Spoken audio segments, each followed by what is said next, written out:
Colbyjack.net is proud to present From the Flames by Trisha M. Wilson.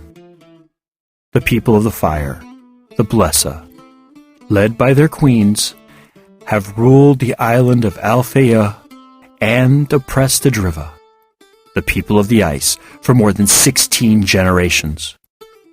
With the Drivian King in hiding and little hope on the horizon, the Driva looked to one person to save them from the vile Blesa, the Diviana.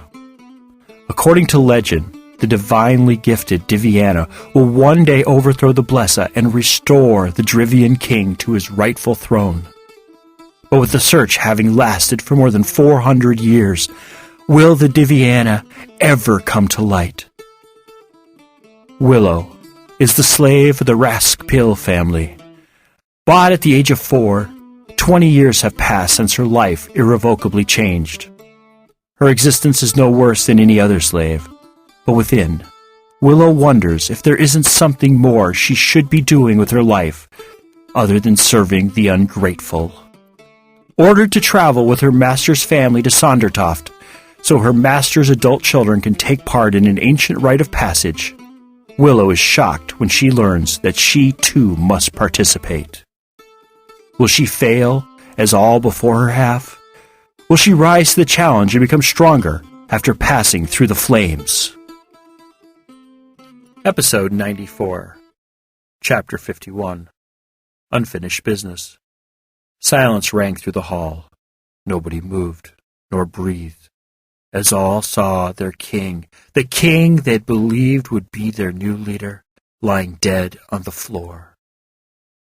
Then a voice from the middle of the crowd rang out, "The evil king is dead! Long live our queen! Long live our queen! Long live our queen!" The chant became louder and louder as new people joined the call. Will looked up toward the throne and saw that both Kalina and Rokia were gone. "We'll find them," Hawk assured her. He'd came beside her without her realizing. "But right now, we need to stop the bleeding." Taking the bandage in his hand, she pressed it to her wound. "It will hold for a while. Now I need to talk to our people." "Your people," he corrected. "No, our people," she replied, grabbing his hand as she made her way back to the raised platform. Facing her people for the first time, she lifted a hand, requesting silence. Once they'd quieted, she spoke with Hawk and Samuel at her side. "Thank you. Your kind welcome and support is a balm to my spirit. Today is the beginning of a new way for Alfeyju. There is no more Blesa or Driva, for as of this moment we are all one people. We are all equal and have a say. It no longer matters who your ancestors were or what side you fought on yesterday.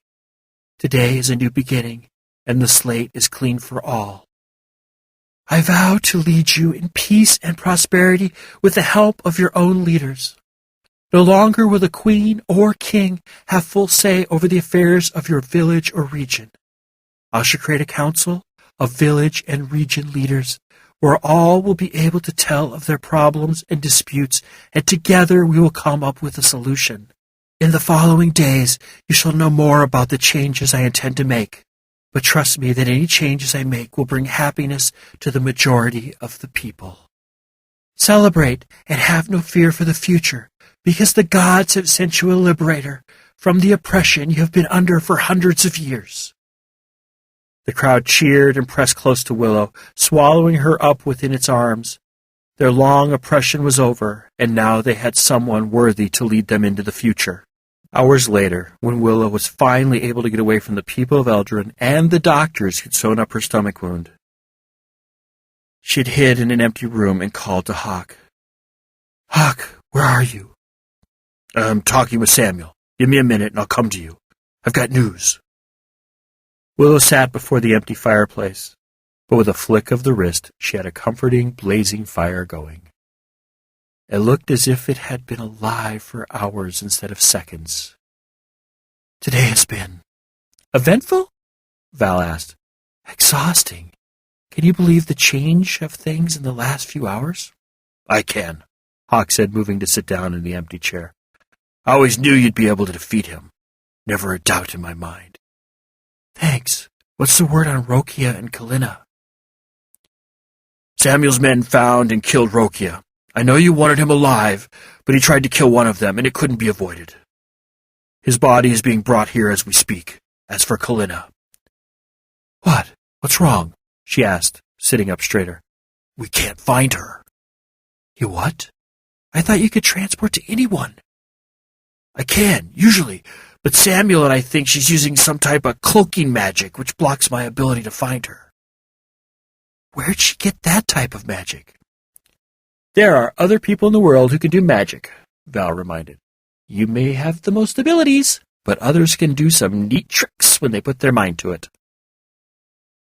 Samuel's men are still looking for her, and will detain her if they find her, but I wouldn't hold my breath waiting for it to happen.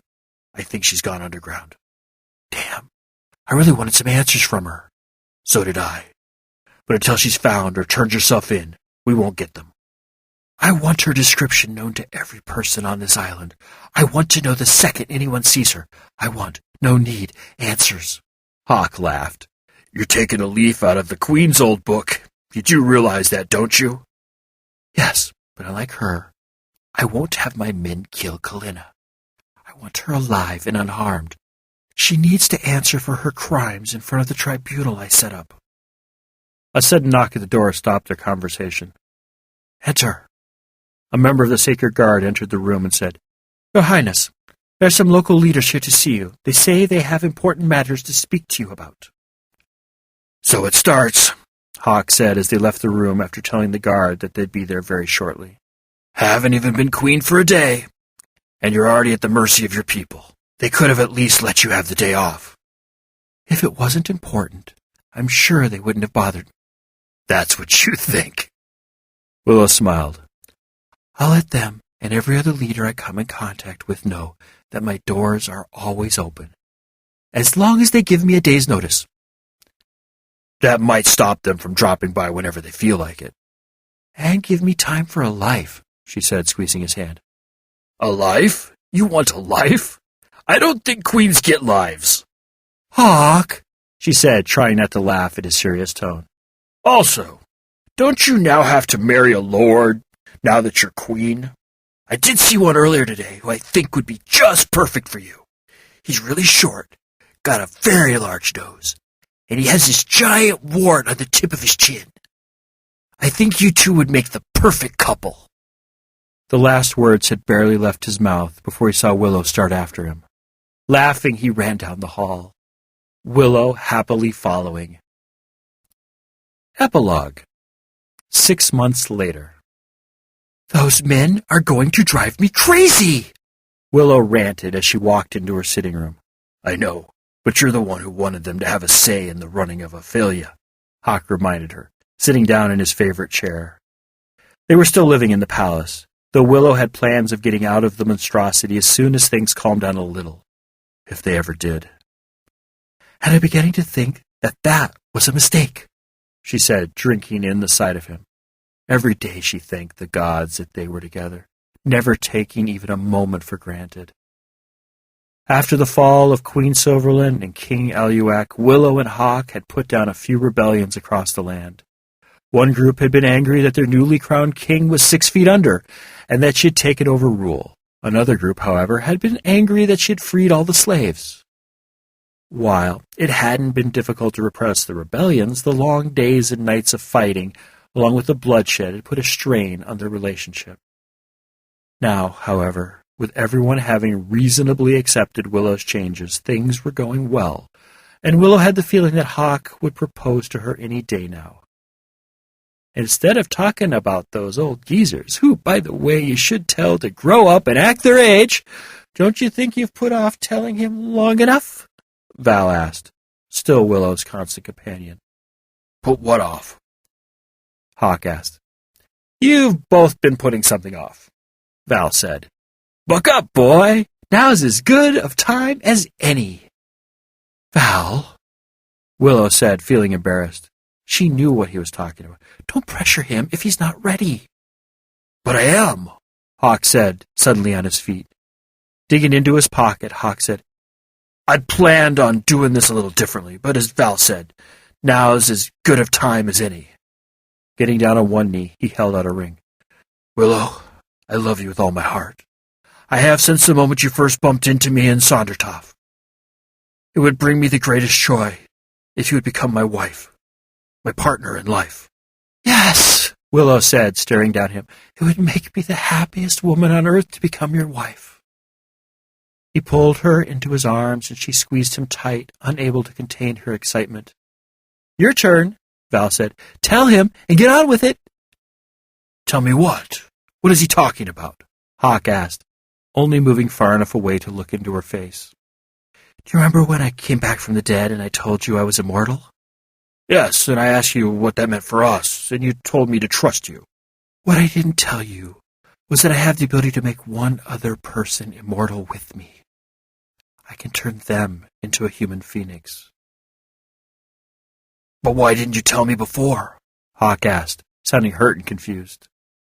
I wanted to make sure everything between us worked out, and that this love wasn't created because of our extreme circumstances. I was scared. Scared?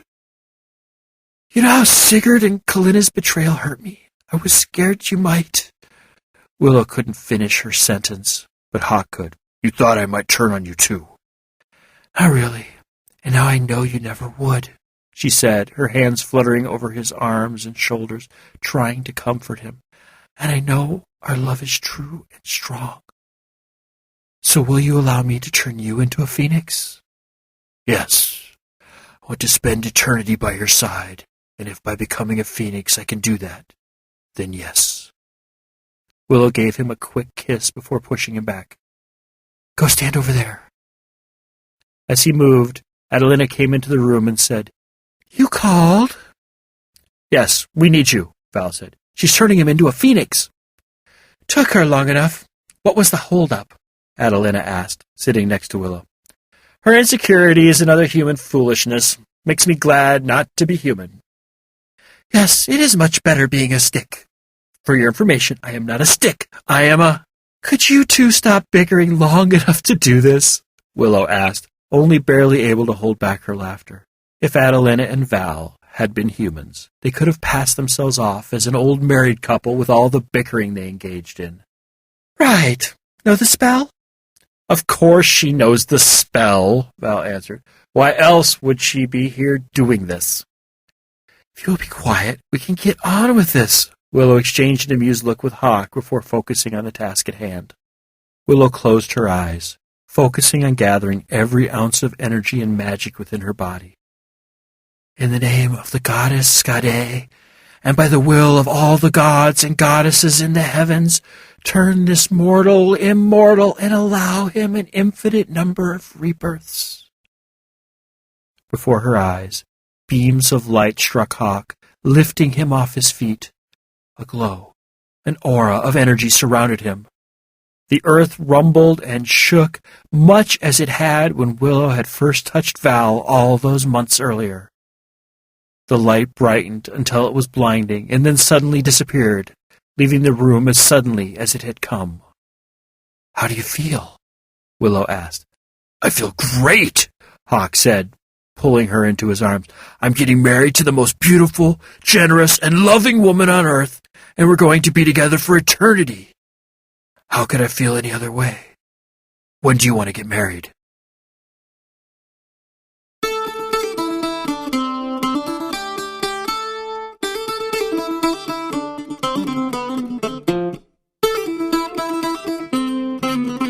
You have been listening to From the Flames by Trisha M. Wilson. Read, recorded, mastered, encoded, and produced by Colbyjack.net.